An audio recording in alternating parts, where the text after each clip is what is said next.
Pós-jogo do Mengão, o Flamengo empatou 0x0 com o Atlético Mineiro. O Atlético não consegue vencer do Flamengo. É incrível, pessoal, é incrível como o Atlético Mineiro não consegue vencer do Flamengo. Foram 3 partidas, 2 vitórias do Flamengo e um empate 0x0. E hoje não podemos deixar de falar que o Flamengo estava com um time totalmente alternativo.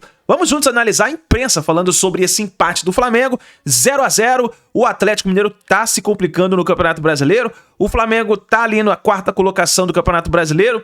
O Mengão já tem a vaga garantida para a Libertadores da América. Vamos juntos analisar, mas faz o seguinte, dá aquela moral deixando seu like, comenta aí embaixo o que você achou da partida. E se você não é inscrito aqui no canal Meu Mengão React, ó, nação, torcemos pro mesmo time, somos Mengão.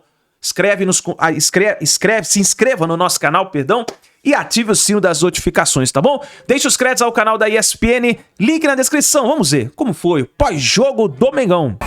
Hora agora, fã do esporte, o Sport Center chega com o pós-jogo do Brasileirão, com a edição rápida, né, da final da Copa do Brasil. Flamengo e Galo empataram 0x0 no Maracanã, já tá na tela o Everson, os melhores momentos. O Everson pegou o pênalti do Davi Luiz no primeiro tempo, aliás, ele pegou isso e muito mais. Eu tô ao lado do Gustavo Zupac.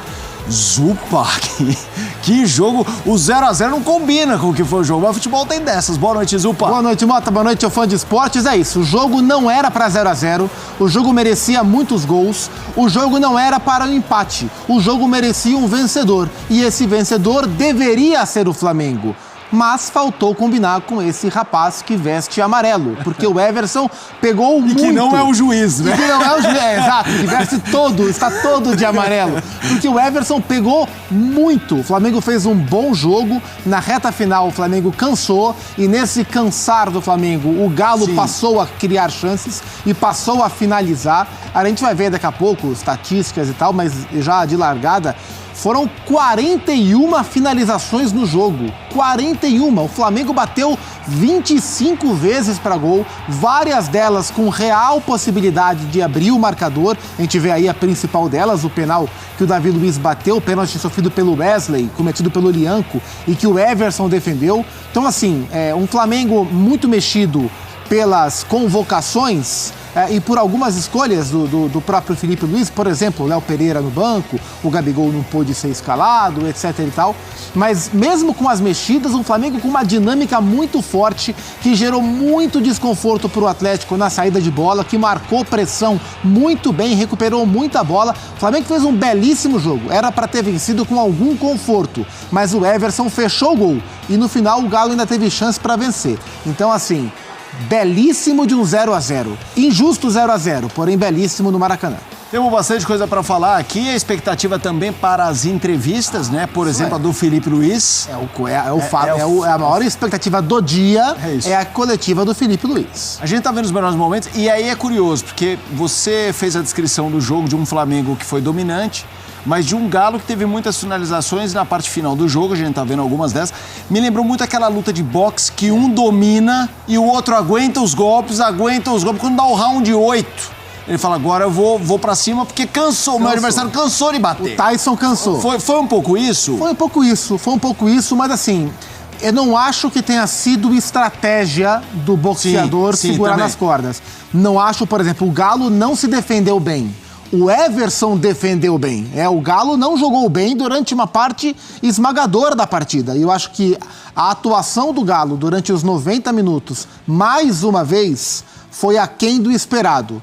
E no que diz respeito ao que o atleticano está mais interessado, que é o dia 30, que é a final contra o Botafogo, gera preocupação. Então, assim, se a gente pegar o nível de futebol que o Atlético Mineiro praticou nos últimos 3 jogos contra o Flamengo, as 2 finais e o jogo de hoje, preocupa para o jogo contra o Botafogo. Se o Galo jogar o que jogou hoje contra o Botafogo, o Galo não vence o jogo. O Galo tem que jogar mais e melhor. Ele pode, mas não está jogando. Ainda assim, conseguiu não sofrer o gol e teve chance, né? O Galo terminou o jogo com 16 finalizações. 2 no primeiro tempo, 14 no segundo tempo. Essas 14, a grande parte delas, depois que o Flamengo diminuiu um pouco o seu ritmo, o que é natural. O Flamengo é de um ritmo muito forte, mas não conseguiu fazer o gol. Tá aí uma das primeiras chances chances. Essa é a do Matheus Gonçalves e que o Everson pegou. Esse começo do jogo teve bastante coisa de situação de gol e tudo mais pro Flamengo. A gente já vai mostrar os momentos, as imagens que envolvem o Gabigol no Maracanã. A gente já vai, mas antes, só mais uma pra você, Zupa, desse começo de jogo, que é: o Flamengo vem, entre aspas, de uma ressaca. É um jogo avulso que poderia não valer nada. Muitos jogadores titulares fora. Te surpreendeu o volume do Flamengo nesse sentido? Surpreendeu positivamente. O Flamengo jogou bem. O Felipe fez uma mudança, dados os problemas todos que ele tinha para escalar o time, ele fez uma mudança tática. Ele espelhou o Atlético Mineiro, ele veio com 3 zagueiros, sendo um dos zagueiros o Alexandro, né? Então Fabrício Bruno, Davi Luiz e o Alexandro como lateral esquerdo. Com isso, o que é que ele gerou? Gerou 2 efeitos cascata na equipe. O primeiro deles, muita liberdade para os alas, para o Wesley na direita, que fez mais um jogo muito bom. Aliás, a gente tem que falar, que fase boa, que momento bom, que evolução do Wesley, um amadurecimento como lateral, hoje como um ala pela direita, muito forte no apoio, muito bem pelo Flamengo. E do outro lado, o Ayrton Lucas, o lado direito do Flamengo, jogou muito mais do que o lado esquerdo. Qual foi a outra consequência dessa mudança de escalação? Com 3 zagueiros e 2 alas. O papel do Michael. O Michael, ele é um ponta, mas como o Flamengo hoje jogou com alas, o Michel jogou por dentro, como uma dupla de ataque junto com o Bruno Henrique. Sim. E o Michel é um cara de muita movimentação, né? Então jogou como meia armador o Matheus Gonçalves. E à frente dele, Bruno Henrique e Michel. Todos muito próximos, e são todos jogadores muito leves, de muita leveza, de muita velocidade e de muita movimentação. Então foi um Flamengo que se movimentou no ataque o tempo inteiro, ninguém guardando muita posição, e isso gerou um tormento para a zaga do Galo, para a linha defensiva do Galo, encaixar essa marcação. O Galo teve muita dificuldade para achar o Flamengo na marcação. E o Flamengo também teve, de grande virtude no jogo de hoje, como eu falei no início, a pressão na posse de bola do Galo. O Flamengo gerou muito desconforto para o Galo sair jogando.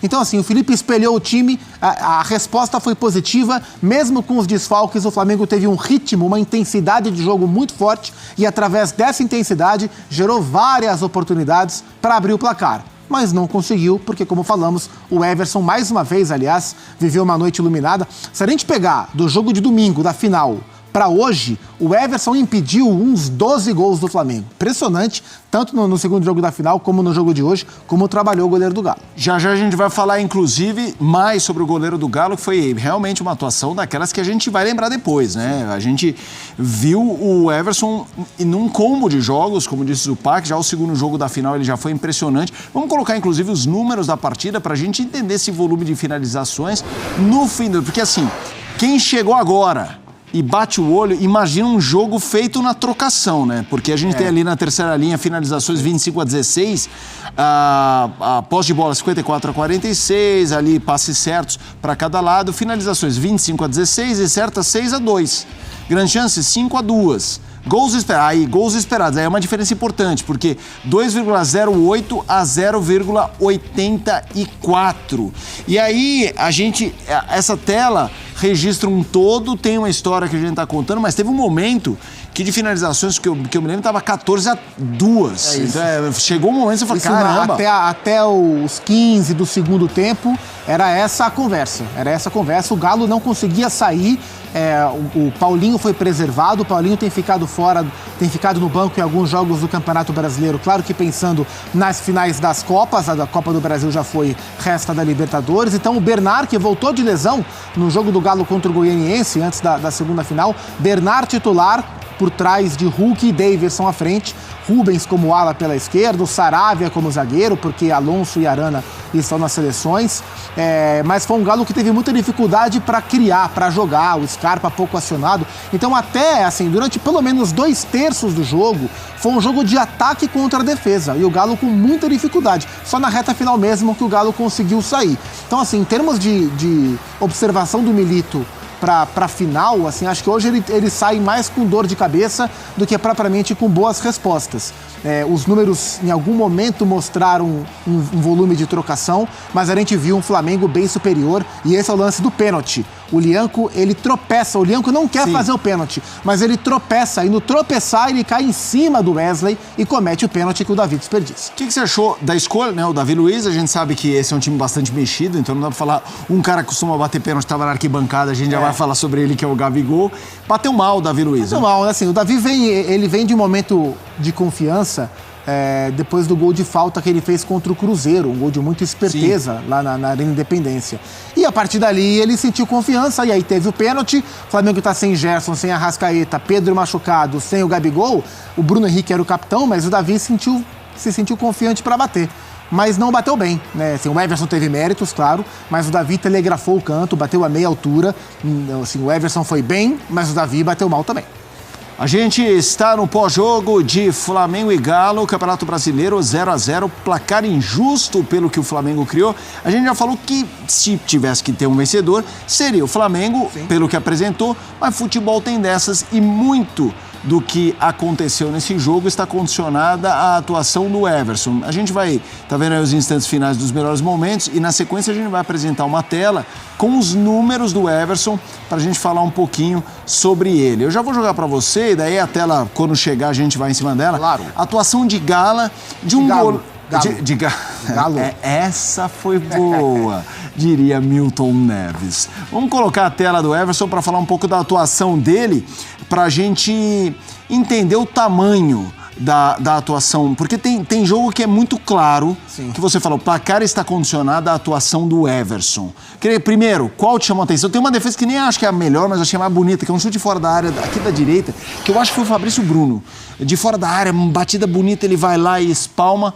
Aí, ó, finalizações contra aí os dois jogos, tá? O fim de semana e hoje. Tá. 44. Nossa, é muito finalizações chute, cara. Certas contra 16, defesas 15, porcentagem de defesas 93,8, gols sofridos 1, defendeu uma cobrança de pênalti nesta quarta e assim, algumas defesas muito difíceis, né? Os números, eu não tinha noção que eram esses números aí, impressionante. E se a gente voltar assim um pouco para trás, um pouco antes da final contra o Flamengo, o Galo contra o River na semifinal, amassa o River no jogo de ida na Arena MRV, vai para Buenos Aires no Monumental para defender a vantagem.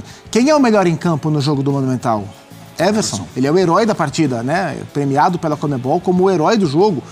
Teve uma grande atuação. Então a gente tem visto, o Everson é um bom goleiro, um goleiro que já foi convocado pelo Tite para a seleção brasileira, goleiro campeão pelo Galo. O próprio Vitor, recentemente estive com nessa viagem para Buenos Aires, na semifinal da Copa Libertadores, e o Vitor falando que ele, Vitor, hoje diretor de futebol, executivo de futebol do Galo, e Vitor vê o Everson como já um dos maiores goleiros da história do Galo. Galo que teve João Leite, Galo que teve Tafarel, Galo que teve o próprio Vitor e que tem o Everson, campeão brasileiro da Copa do Brasil. O Vitor já o enxerga como um dos maiores goleiros da história do Galo. E aí é uma opinião do Vitor, claro, o Everson é um grande goleiro, mas ele vem, e me chama a atenção que essa grande fase dele vem nos momentos decisivos. Sim, né? Não é em jogo qualquer. Semifinal com o River Plate no Monumental de Nunes, daquele jeito, né? Explodindo de gente, final da Copa do Brasil mesmo com o Galo perdendo, mas um jogo duríssimo na Arena MRV contra o Flamengo. O jogo de hoje, que era um jogo de pressão também, assim, o jogo pode parecer que valia pouco porque o Galo pensa no dia 30, mas o Galo tem coisas para fazer no Campeonato Brasileiro, né? O empate, o Galo é apenas o 10º colocado, tem um jogo a menos ainda com o Atlético Paranaense, mas ele é apenas o 10º colocado e se as coisas não derem certo em Buenos Aires, o Galo vai precisar de uma vaga, talvez ser o 9º, talvez ser o 8º, quer dizer, se não der certo, no mínimo o 8º ele vai ter que ser, sem depender da final do Cruzeiro. Então o Galo tem compromissos a cumprir no Campeonato Brasileiro. Mas acho que especialmente para a final, né, assim como eu falei, assim, olhando para o jogo do Galo, acho que o Milito, pensando na final, ele sai mais com dor de cabeça do que com boas respostas. A gente sabe que em uma final, jogo único, um campeonato como a Libertadores, ter o seu goleiro numa grande fase, às vezes muda a vida. E o Atlético Mineiro é um exemplo vivíssimo disso, né? Na conquista do Galo, o Vitor mudou a vida dos torcedores e do Clube Atlético Mineiro. Então a boa fase do Everson é uma das poucas boas notícias desse recorte mais recente do Galo, pensando na final contra o Botafogo. Vamos fazer o seguinte, a gente vai já falar mais sobre o jogo. O Felipe Luiz tá se aproximando do momento em que ele vai falar, então a gente vai trazer o Gabigol para essa nossa discussão aqui do Sport Center. Primeiro apresentando a reportagem que nós temos no espn.com.br, assinado pelo Pedro Ivo Almeida, explicando por que o Gabi não foi para a arquibancada, né? Após anunciar que assistiria ao jogo, essas imagens são de hoje, ele com essa camisa retrô 10, obviamente. O número que foi retirado dele quando ele usou a camisa do Corinthians. Depois que ele usou a camisa do Corinthians. Ah, tem a ver? Não sei. Do Gabriel a gente espera tudo. E ao mesmo tempo sendo retrô, você associa ao Zico. Ao Zico. Tem a ver também ele se colocar nesse... uma homenagem. Uma homenagem. Após anunciar que assistiria ao jogo nas arquibancadas, ele desistiu da ideia. De acordo com a apuração da ESPN, o staff do atleta procurou lideranças de torcidas organizadas do Flamengo, que ficam localizados no setor norte do Maracanã, para entender se haveria algum tipo de segurança para o atleta assistir ao duelo em meio aos demais. No entanto, não foi garantido por estes líderes que não haveria tumulto, que seria possível controlar os torcedores em volta do Gabigol. A reportagem também procurou o Maracanã, que por meio de sua assessoria informou que não havia sido preparado nenhum esquema especial de segurança. Aí a gente tem um momento do Gabigol em campo, ele obviamente ficou no Maracanã durante a partida, num camarote. Camarote dele. Como é que você achou? Havia faixas de apoio, Gabigol para sempre na nossa memória. O que me chamou a atenção disso tudo, em mais um capítulo da grande guerra de narrativas entre os egos inflados de Gabriel Barbosa e a diretoria do Flamengo, especialmente o presidente Rodolfo Landim, né? O que a gente tem de informação é que é mais uma guerra fria mesmo entre o Gabriel e o Rodolfo Landim. É que a primeira vez que eu vejo um jogador que está afastado e que o clube diz oficialmente que ele não vai jogar para não colocar em risco a harmonia do time, que vai para o campo. Porque geralmente quem está afastado não vai para o estádio. Some, né? O cara está afastado, mas tá ali, ó, dando risada, funcionários do clube ali. Ele está afastado ou não está afastado, né? Então, assim, é um fato novo, assim. O Flamengo como clube, de maneira oficial, alega que o Gabriel coloca em risco a harmonia do time. E ele está no gramado, né? Então, são as distopias dessa novela insuportável, né, que já cruzou a barreira, já está insuportável essa guerrinha de narrativa. E a gente vê aí as bandeiras, elas belíssimas, né? O gol do Gabriel lá em Lima. River. Incrível. Na voz de João Guilherme. Zico e Gabi com as duas Libertadores e fechado com o Gabigol. São manifestações, não diz sobre a torcida, diz sobre pedaços, né, fragmentos da torcida, mas aí, claras manifestações de apoio ao um dos grandes jogadores da história do Flamengo.